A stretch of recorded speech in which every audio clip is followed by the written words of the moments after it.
Finally. So sorry. Excellent. So couple minutes later, and I guess people got back to food or something. So thanks everyone for the patience. What I want to talk about today is RCloud, which is a collaborative environment for visualization and big data analytics. Now it's quite a mouthful, right? It's collaboration, visualization, big data. So there's a lot of stuff that I want to talk about. I don't know how much time I have after this, but we'll see. So essentially, what I'm going to talk about is a lot of things that have to do, this R in the center, and that's for good reason that I'll mention. RCloud is the environment on top, and there's a lot of stuff underneath that you can actually run through RCloud that have to do with visualization and big data, which includes Python, Spark, Cassandra, Hadoop, what you name it. It's essentially anything you can run through R as well, which is the nice thing about R. It's like a very nice mediator that you can use. So what was the motivation? So it was more than 4 years ago now that we just were brainstorming with my colleague Carl Scheidegger, and we're talking what would be a project that we really needed for our work that we're doing there. And the thought was essentially, it's partially about reproducibility, because we do all these analyses in our statistics team that you work on some data, you have some really hard problem, you solve the problem, you deliver the results, but then let's say 6 months later, someone comes and says, "Hey, you did this cool work. Could you do it again?" And then you have to find out, which machine did I run it on? Do I still have enough scripts to reproduce that? Is the environment still around? What happened to all that? So that was one thing that we were trying to solve. The other one is, it's not only for me that I can just do my work and maybe come back later, but actually that anyone can come. I mean, it doesn't have to be just me. Someone can just say, "Hey, someone worked on this data set. How did they do that? What did they learn?"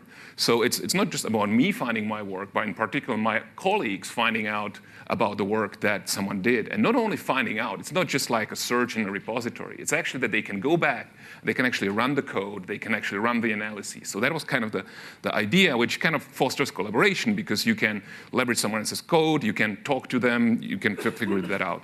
And while doing that, we said, well, the other reason why we kind of end up doing things on these different machines all over the place is just because we need scalability. So, every time you have a new project, you're kind of finding the biggest machines that sort of match the projects and so on.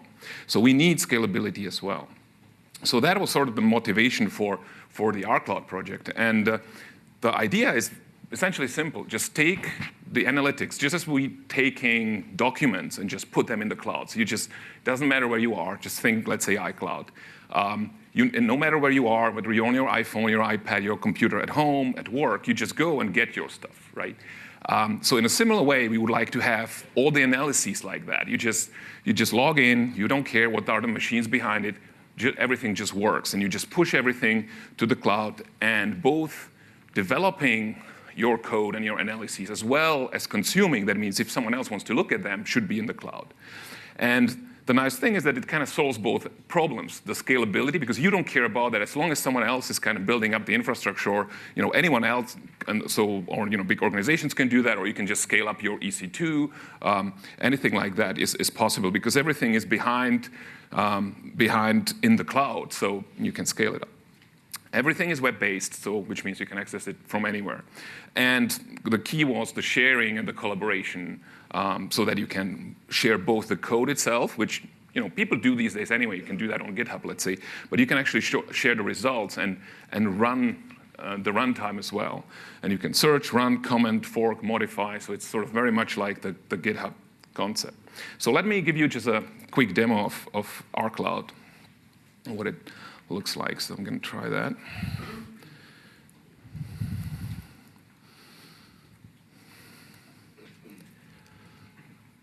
So if you just log into RCloud, you just use a regular browser. In this case, I'm just using Chrome here. Let me see if I can make that as big as possible so that you can see most of it.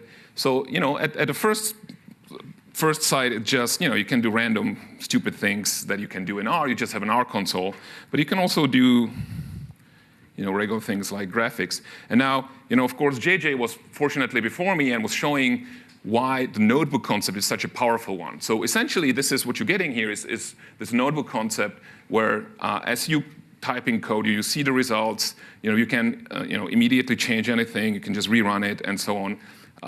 And for example, with graphics, you don't have one static window as you do in regular R sessions. You actually, everything gets sort of intertwined with the code, with the results. Everything is in one page, so you can just look at it and work in this sort of notebook-like fashion.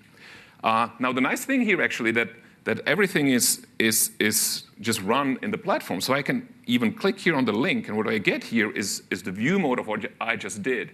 And it's not just a static snapshot. It's not like in IPython, which is just get a generated HTML. It's actually rerunning the code for you. So if you were pulling data from a database, you would be getting the live results. And you can just share that link with your colleague.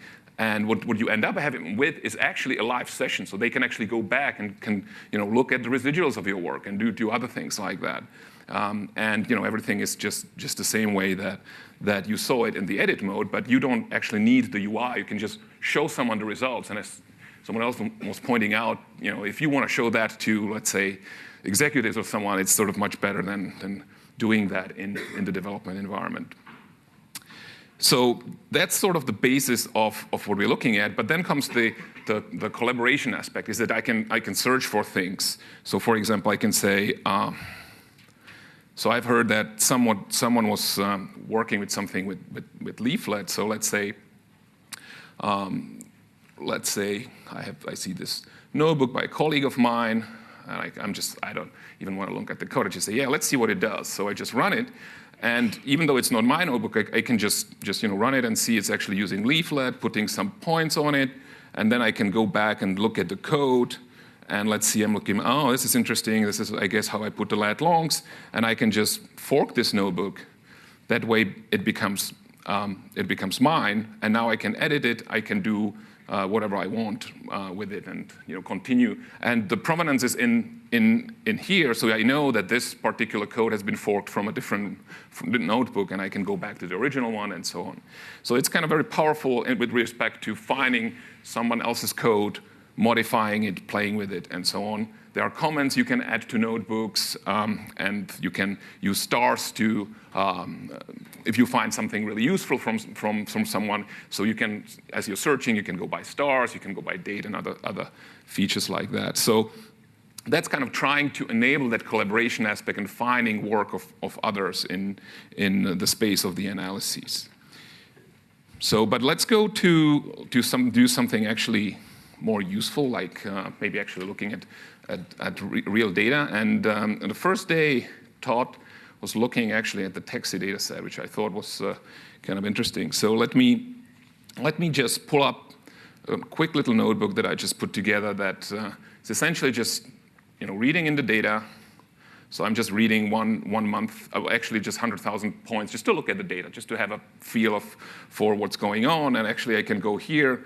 I have my workspace here. I can actually look at the data set to see what it looks like. So essentially, we have the vendor, pickup time, number of passengers, trip distance, lat longs, and so on. So we can do some basic stuff like look at the total amount that people paid.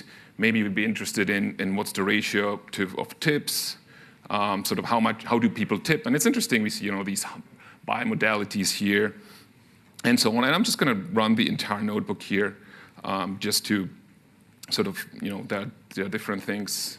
Oops, sorry, I'll just rerun it because at the end I have a little interactive thing there.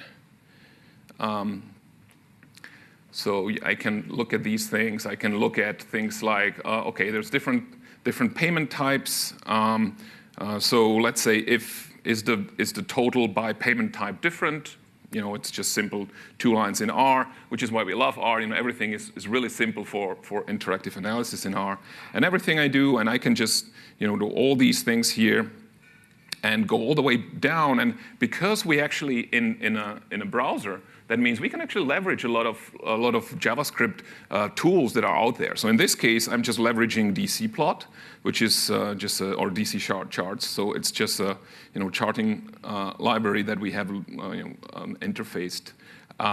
And that means I can look at, let's say, I can look at, who are these people that never tip?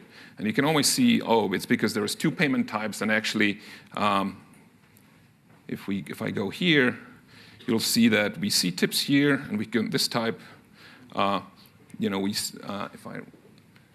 I go to this one, there's actually 0 tip, because in fact, in cache, they don't actually record tips. So that way, we actually can't assess the tips. But we can, look at the totals. We can link these graphs and so on. So just by having this capability of going back between JavaScript and R, it kind of gives us the possibility of doing really cool things on the visualization end. And again, I can just click on View, and if I wanted to share this with someone, that it would just pop up with all the results of all the work that I was just doing here, and including in the end here the interactive piece, which again is equally interactive because essentially it's running the same paradigm here.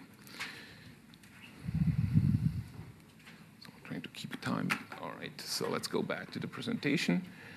So that's just sort of how you would use RCloud as a platform. Really, the design, the high-level infrastructure is that you have a browser. That's the client. The client just connects to a RCloud server using just HTTP and a WebSocket upgrade. So it's just one single port you need to the entire platform. So it's very easy with respect of deploying it.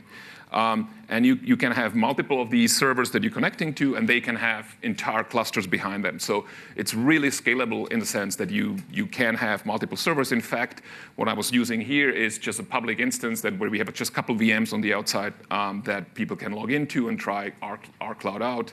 And it's just a bunch of VMs, and you can just scale it up and down.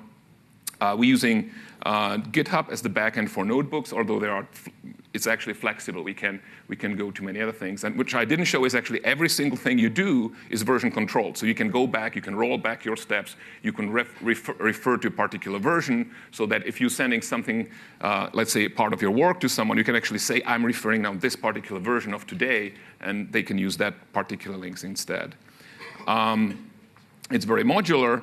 And as I was saying or alluding to during the quick, little test analysis, there is one nice thing here is that we have a full flexibility between R and JavaScript. So in fact, we have a bidirectional mapping. So you can just call JavaScript functions from R, and you can call R functions from JavaScript, which makes it really easy to just interface other JavaScript packages. And we also marshalling our objects around. So whether it's arrays, with data frames, you get these things on both ends. You can just send them around, and they get automatically converted from one platform to the other.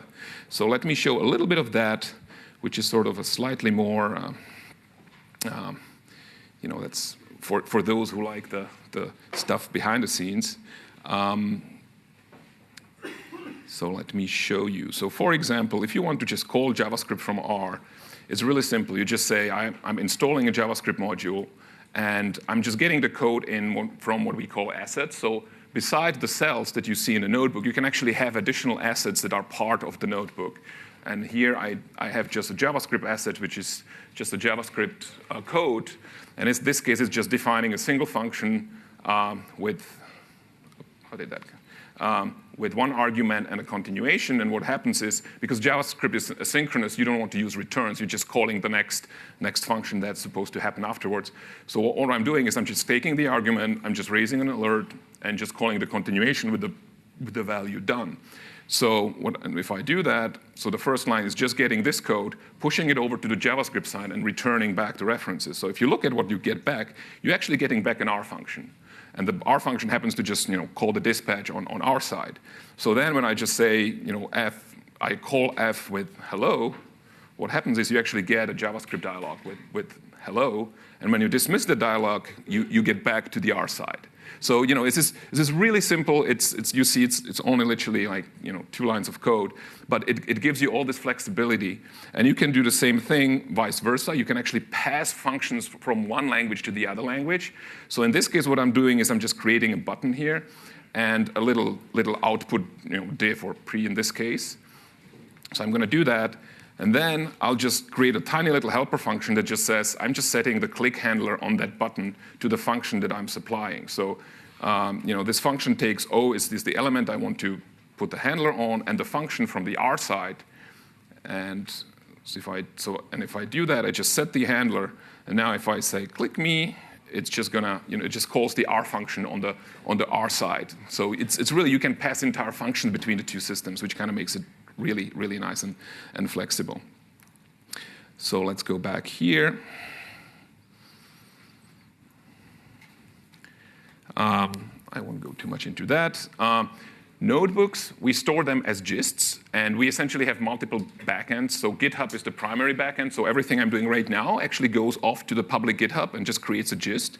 In fact, I can just go back, if I'm in this notebook, I can just go here and say open in GitHub, and in fact, you see it just says gist githubs.com, and you see the cells here, and all the code, what you've been doing. And the beauty about that is actually you can just check this out. This is just a regular Git repository. So you can push to it, and if you do, it's going to show up in RCloud. The notebook will just suddenly become, will add the code, and vice versa. If you add something on the RCloud side, it's just going to add new files or modify the files in this repository. We have also other backends. We have a local backend. If you don't want to use the public GitHub, of course you can pay for the enterprise license, or you can actually use a local Git repository directly on the machine itself, which of course then you don't have a distributed version of it, but it works. I won't go into other details like authentication. We actually support a lot of authentication modes and so on. Now, the nice thing is you can really deploy this in various ways. So one thing is you're just coding, you're just doing your analyses and viewing the results. That's nice and beautiful. But because we have already this powerful backend, we can do much more. We can actually create web services. We can create dashboards, visualizations. We can create entire web pages with that. And there are essentially sort of three ways you can think of it. One is, just as we were just typing code in the console and you're showing the plots, you were showing the results, it's like an R console. You're just seeing the side effects of the code that you're running. However, you can also run it for the actual result of the code. So in a similar way how, let's say, you would use R scripts let's say, if you use an R script as a CGI script, let's say, then you're not running it for the side effect. You're actually running it for whatever it returns back. And the other way is you can just have it interact with the web page directly. I mean, it's similar to what we saw in the earlier JavaScript example, but in a sense, it's the same thing. So if I go back here, so we saw a lot of this side effect thing, which was how we've been using it so far. But then I can go, for example, I can show you this. So I'm just referencing, I don't want the research one. I want the,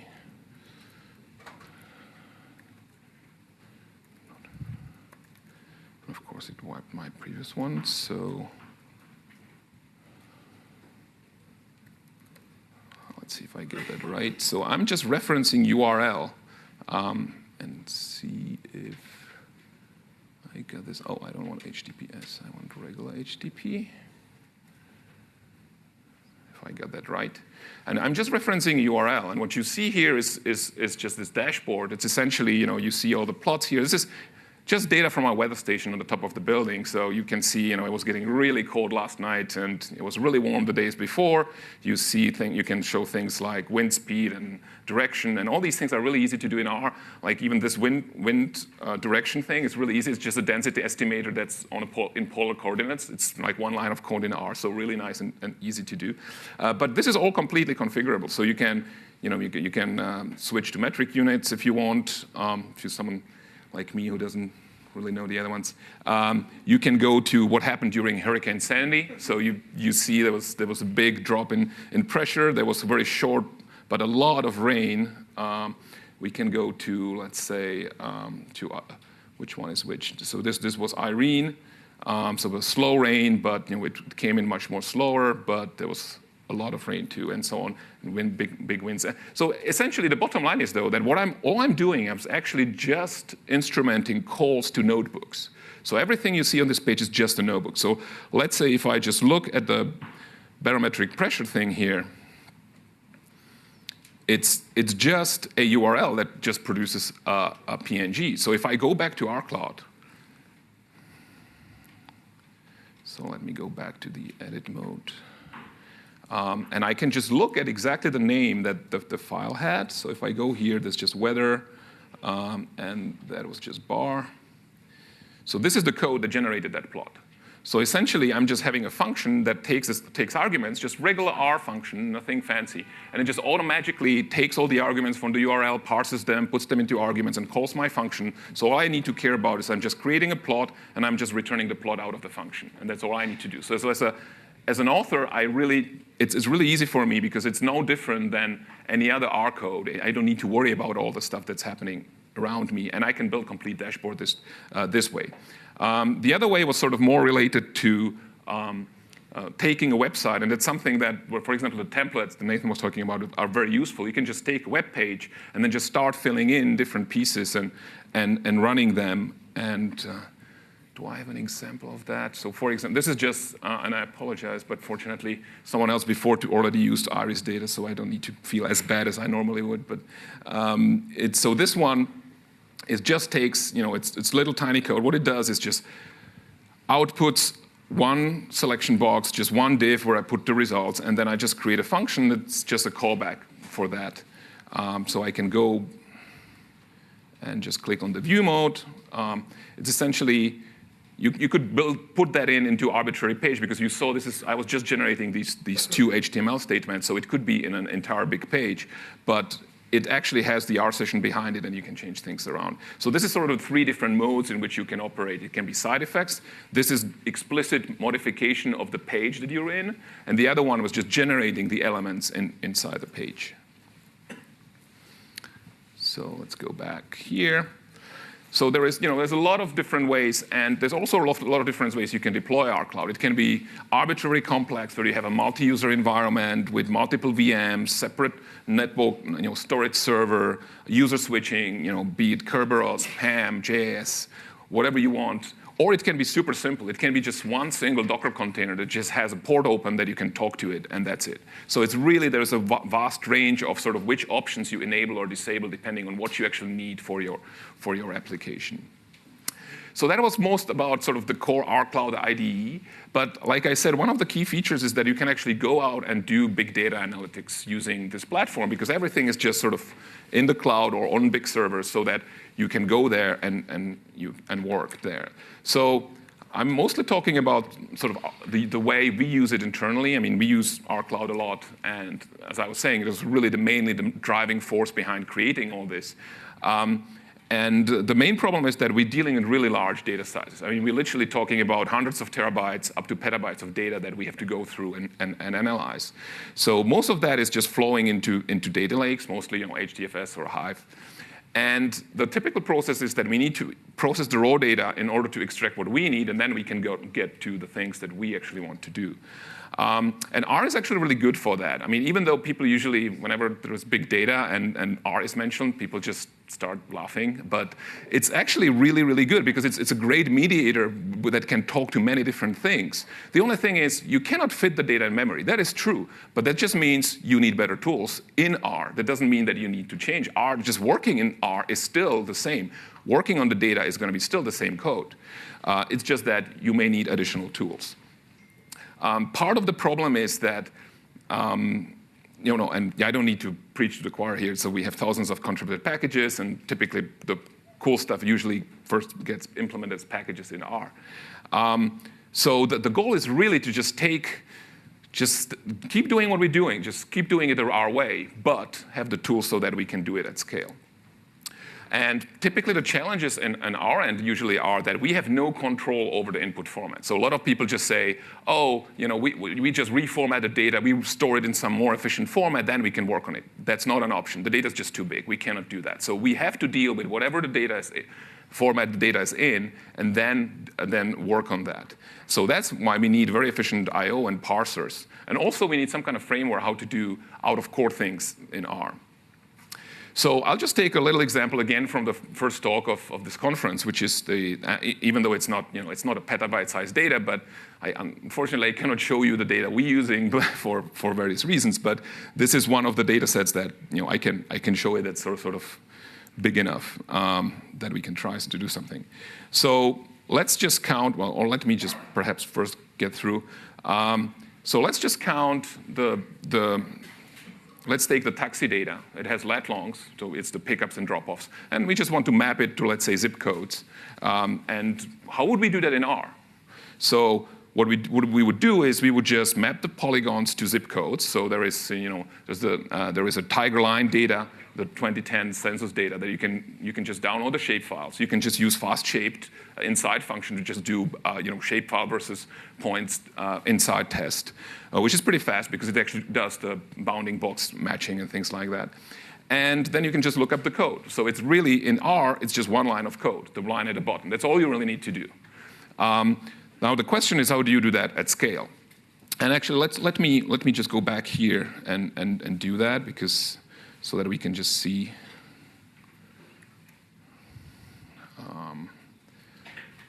So I'll just log in here. And so I have NYC taxi, zips. I'm just going to hide this. So that's exactly what I'm doing. I'm just loading the tiger line data. I'm loading the fast shape library. I'm just getting the zip codes from all the tiger line data. I mean, in fact, that's actually really, really naive and really crude, because the shape files are incredibly detailed. They're literally to like a couple meters accuracy, which means these things are actually huge. So, but I don't care. I just want to get it done fast, right? So I just call the inside function. I pull out the zip code, and then I just take the frequencies. And here I'm just computing the range of all of them so that I can put up a plot. And here I'm just plotting it on a map. So it's, as you can see, this is pretty easy in R. And here we go. We have the results similar to what we saw yesterday, that the pickup locations are mostly the airports and the Midtown in Manhattan. But if you look at the drop-offs, it's sort of all over the place. It's much more spread out than the pickups. And in fact, I can go all the way, and I can just compute the difference between the two, and I can plot it on the map, and that shows you, where are the pickup points versus where are the drop-off points, and then I just did that using Leaflet, so that I can just zoom in and look at it in detail if I want to, if I'm interested in particular areas, zip codes, and so on. So we have all that flexibility now, but let's now go back and try to do that at scale. So how would we do that? So what we need to do is we need to just do it in some way where we don't have all the data in memory. So of course, one way to do that is let's just chunk the data into pieces and just compute it on each piece separately. This is not a new concept, right? But it's something that we actually don't have a very good framework for in R.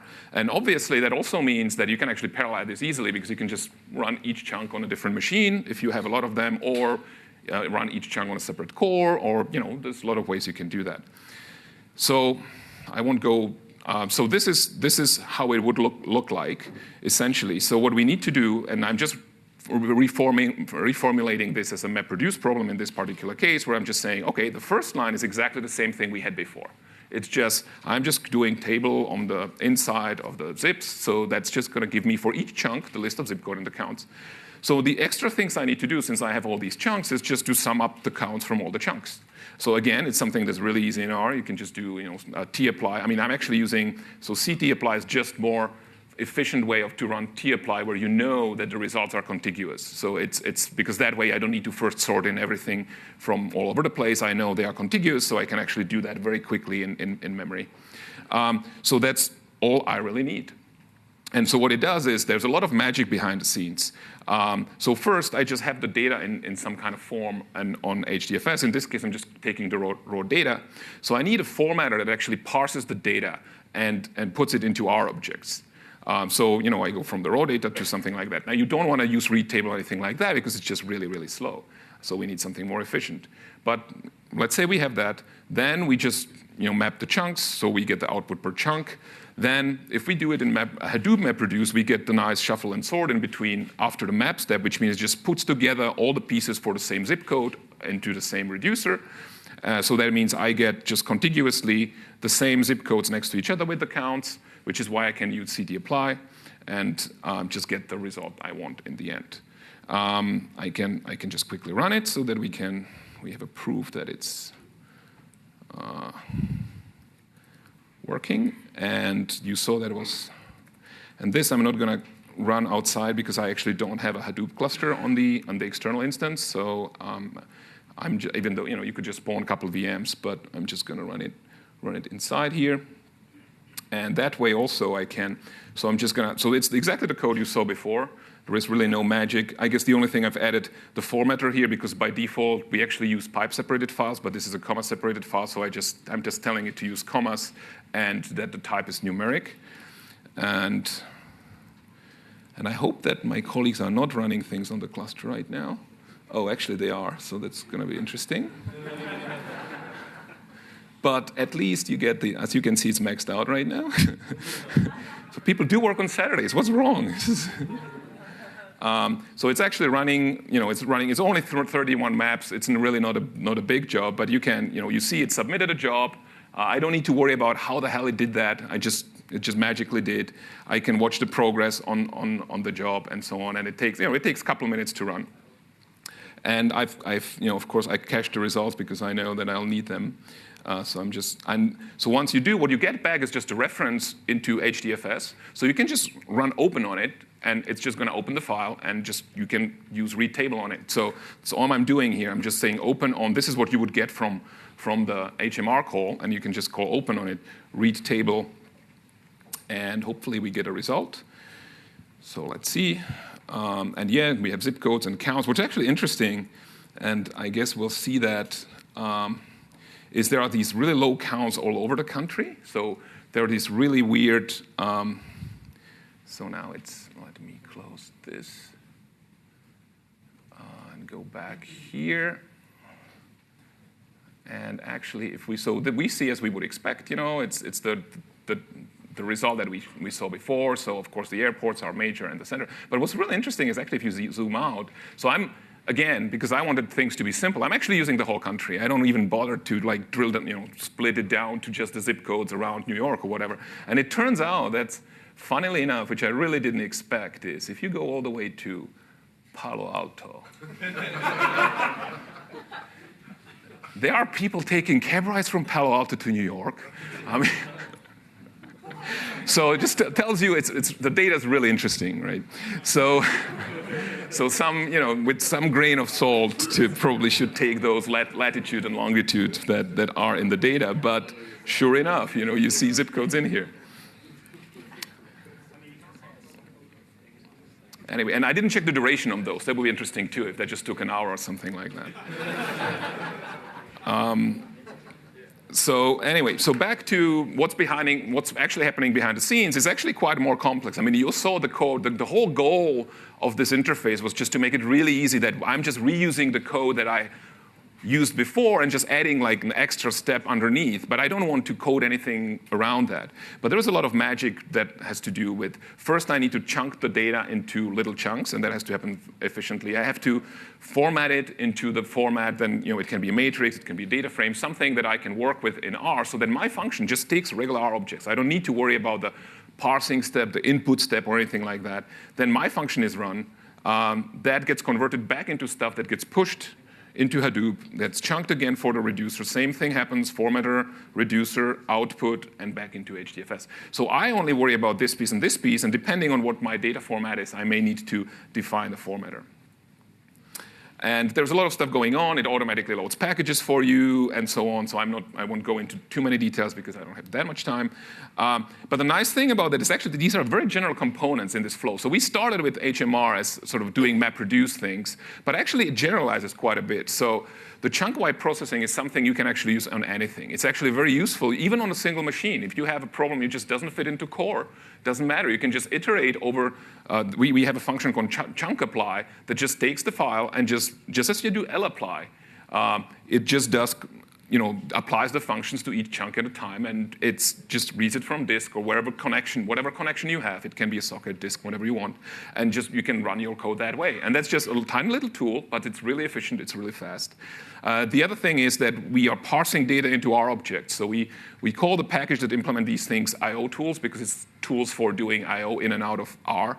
And we have a very efficient parsers that really are the whole point is that they are super, super fast as we can make it, given the constraints of our internal structures. But And the nice thing is that that means you can use this actually in many different ways. You can use it in Hadoop. You can use it on a single machine. You can use it on multiple machines. You can have connections to a cluster and run it on those. So there's a lot of ways you can do that. And just sort of comparison-wise, so like I was saying, just simple, if you take 1 million rows of about 70 megabytes, which takes, the binary read itself is just 60 milliseconds if you have in cache or off of SSD, so it's negligible. Then read lines takes about 20 seconds. If you use our splitter, then it takes 3 seconds. Read table takes 31 seconds roughly for a data set, and you can cut it down. If you're only interested in numeric variables, it can be less than a second, actually. The nice thing is also we can parse data frames, and you can actually specify which types you want. You can also specify which variables you don't want to parse, and that, of course, speeds up things a lot. Really, the bottom line here is anything that has to do with the reading time here. Strings are slow in R because everything is a hashed string, so that means every single string you're creating has to be compared to the hash and so on. So you want to avoid strings as much as you can, because otherwise that's where the real penalty is. So that's on the I/O tools piece. And the nice thing is you can just use that as a building block for new tools. So what we did is, and this is actually work of Taylor Arnold and Mike Kane, that I won't go into much details, but it's something I just wanted to share with you because it's a way where we try. So first we abstracted out just the I/O, so just how I access the data. I can just do it in a chunk-wise fashion. But now I want to abstract the entire data objects.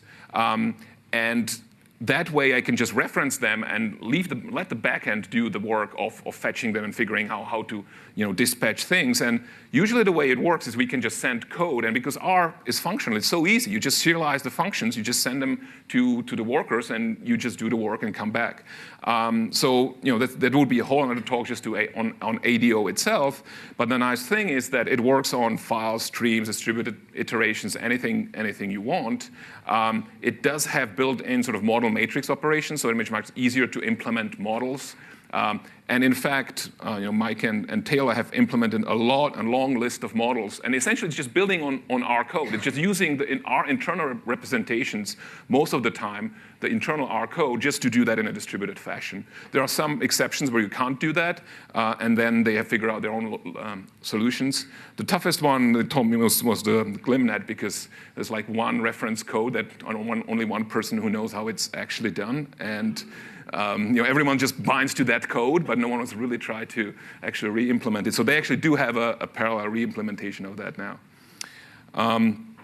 I won't go into our Octopus, which is a sort of in-memory structure. So far, everything was sort of I/O bound, but we also have a sort of in-memory version of that. But I'm running out of time anyway. So quick conclusion. So RCloud is this collaborative analytics and visualization platform that kind of opens the door to connecting to more big data analytic pieces. It enables sharing, reproducibility, discoverability. And it's all open source. So like we saw on the last talk, it's really important that everything is open source. Many other people can use it, can contribute to it. So we're really open to that. I/O tools, so everything I'm talking about is actually open source here. So I/O tools for high-performance data parsing, chunk-wise processing in R. And we also have a package called HMR, which supports this Hadoop MapReduce interface. No matter if it's Hadoop 1, Hadoop 2, it works. And then ADO and I regression. And I would like to, so we have now, just for test purposes or so that people can just try it out. So we actually have an external website that's rcloud.social. Yes, there's no com, there's no org, it's just rcloud.social.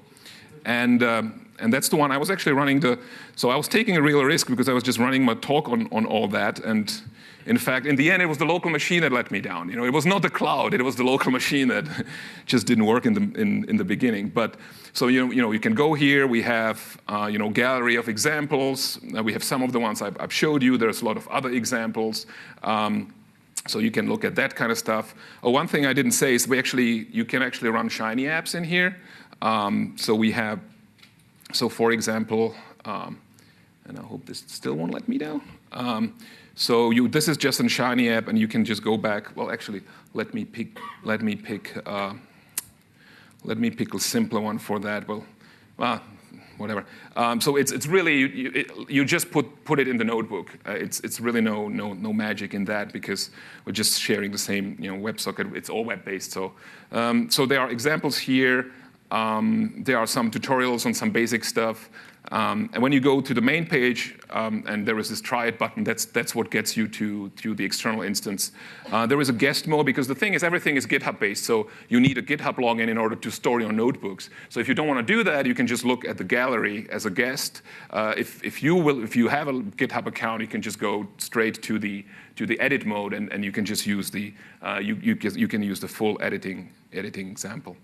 So that's a call to. So that's it. So this work with Gordon Woodhull, Carl Scheidegger, Gus McDonald, and many other people. Joe Frabetti, she's somewhere here. She was really helping a lot with the external web page and trying to get all these examples together and so on. So she was helping with that a lot. And then there is all these tools, other tools that I've been talking about. So thank you very much.